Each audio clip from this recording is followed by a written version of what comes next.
तो यहाँ ninth science का 8वें चैप्टर का 8.5 का टॉपिक है गति के तृतीय नियम। अब गति का तृतीय नियम सीधा है, किसी भी क्रिया के लिए ठीक समान किंतु विपरीत दिशा में प्रतिक्रिया होती है।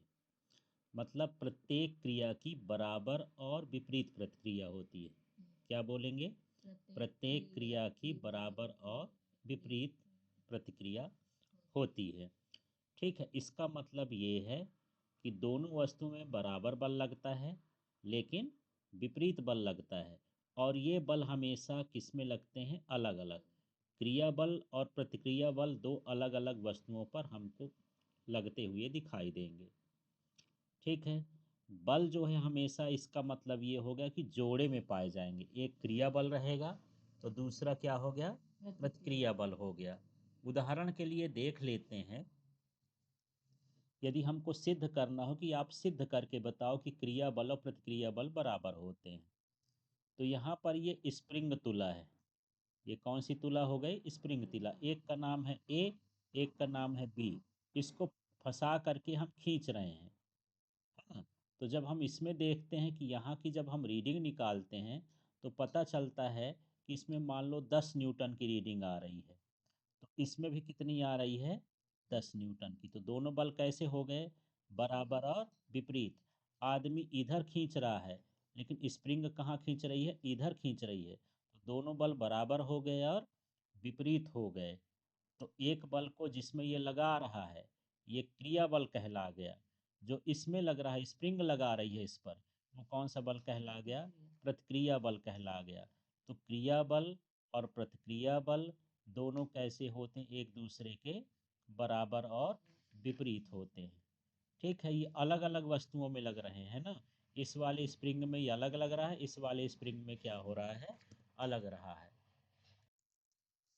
अब मैं यहाँ बात करता हूँ कि जैसे हम सड़क पर चलते हैं तो कैसे चल पाते हैं, है ना?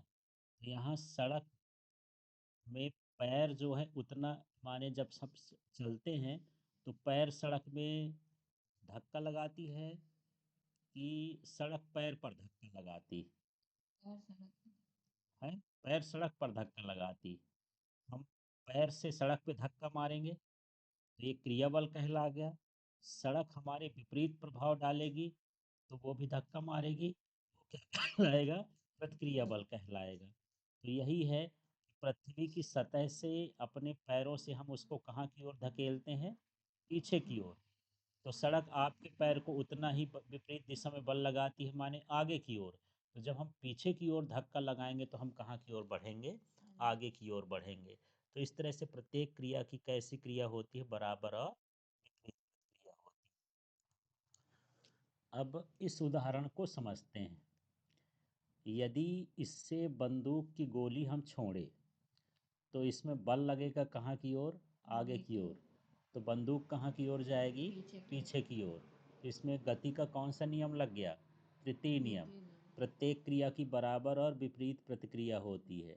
तो जो पीछे की ओर बल लगता है, इस बल का नाम क्या होता है? प्रतिक्षेपित बल।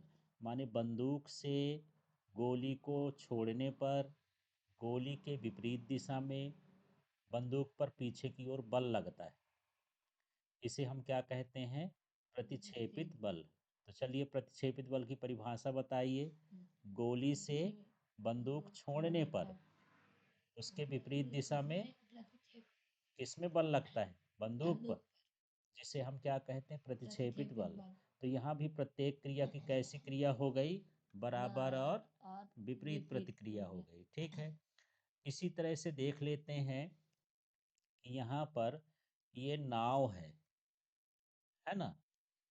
तो नाव से आगे की ओर यदि कूद के ये लड़का इसमें जाना चाहता है तो नाव को कहाँ की ओर धक्का मारेगा? पीछे की ओर। तब ये कहाँ जाएगा? आगे की ओर। तो क्रिया बल कहाँ लग रहा है? प्रतिक्रिया बल कहाँ लग रहा है? नाव में। क्रिया बल कहाँ लग रहा है? नाव में। और प्रतिक्रिया बल कहाँ लगेगा? इंसान, है ना? इस तरह से यहाँ पर देखेंगे ये पीछे की ओर जाएगा या आगे की ओर जाएगा।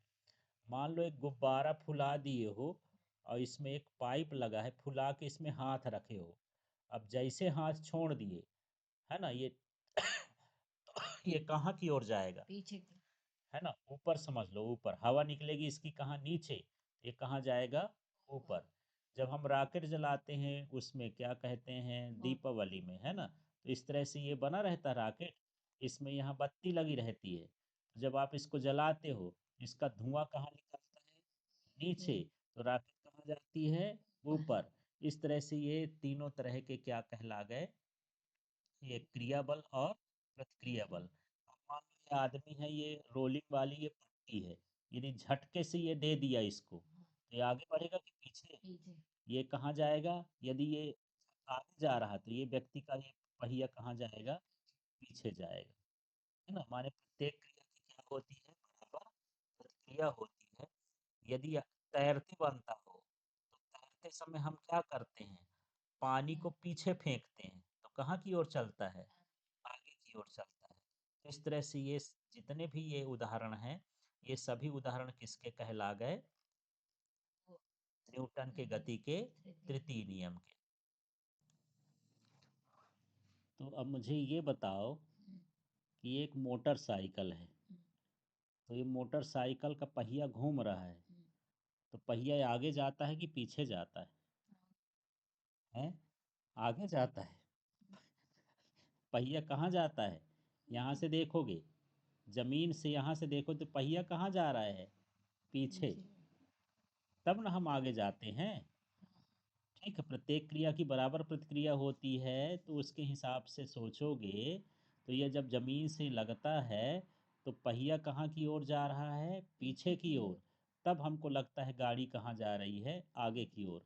और पता करना हो कि मान लो मैं यहाँ पानी रख दूँ, तो पानी में पहिया घूमेगा, तो कहाँ की ओर जाएगा पानी? पीछे की। तो पहिया पीछे जा रहा, तब ना पानी पीछे जा रहा है ना। एक नदी में जाओ, साइकिल खड़ी कर दो और उसका पहिया घुमाओ, तो पहिया घूमेगा आगे, तो पानी कहाँ जाएगा?